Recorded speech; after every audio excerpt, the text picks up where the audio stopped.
Tropang texters go to Lapu-Lapu, Cebu. It's the provincial game of talk and text versus rain or shine. Must win for both teams for Tropa to have a chance in automatic semi-spot or Elasto Painters to have at least a playoff for the last spot in the quarter. Bakbakan sa harap ng mga Cebuanos sa Hoops Dome. Game na! Token text kasi nandun si Alapag. Excited ang mga Cebuano lalo na't makikita na nila in action ang Tropang texters. Sa warm-up pa lang ay nalapitan na nila ang very friendly texters superstars. Good luck sa laro! Ayan.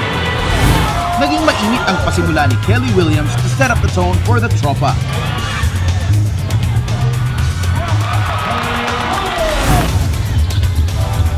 Import Donnell Harvey imposed himself offensively and defensively early in the game.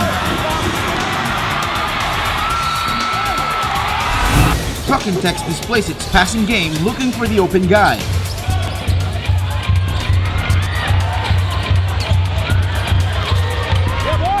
Ranidel for a long two. Di naman nagpatalo ang Elasto Painters. Kumonekta ang mga tira ni Ryan Aranya at naging masigasig din ang kanilang import na si Duke Cruz. At the end of the first quarter, amanos ang laban, 24-24. Talk and Text opted to play all Filipino at the start of the second canto. Williams with an alley-oop pass to Ranidel. Larry Ponasher connects on a triple.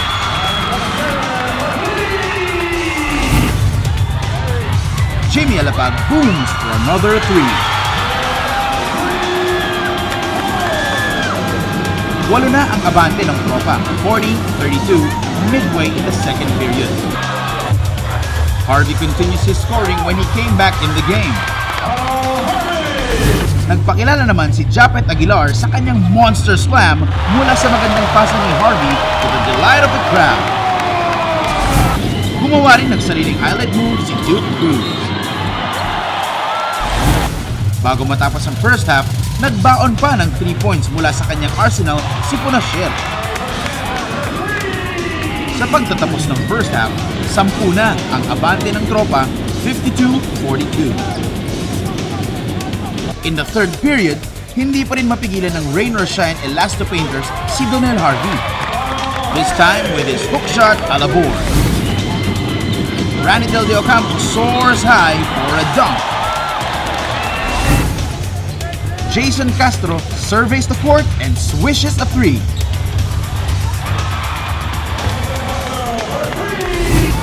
Wala pa rin katulong sa pagkayod si Cruz. He was the lone bright spot from rain or shine. After 36 minutes of action, Talk and Text is still ahead, 75-61. Sa fourth period, pinilit ni Paul Lee na ibangon ang rain or shine. Pero wala pa ring sagot ang mga bataan ni Coach Yeng Giao sa monster game ni Donnell Harvey na namiesta inside the shaded lane.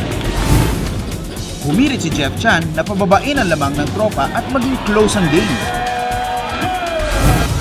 Ngunit hindi pumayag ang Tropa sa pangunguna ni Harvey na makawala pa ang panalo.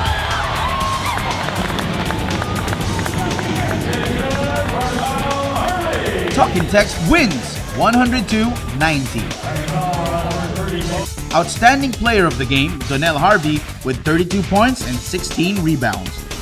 Pinasaya ng Tropa ang mga Cebuano fans with their victory. Mission accomplished in Cebu.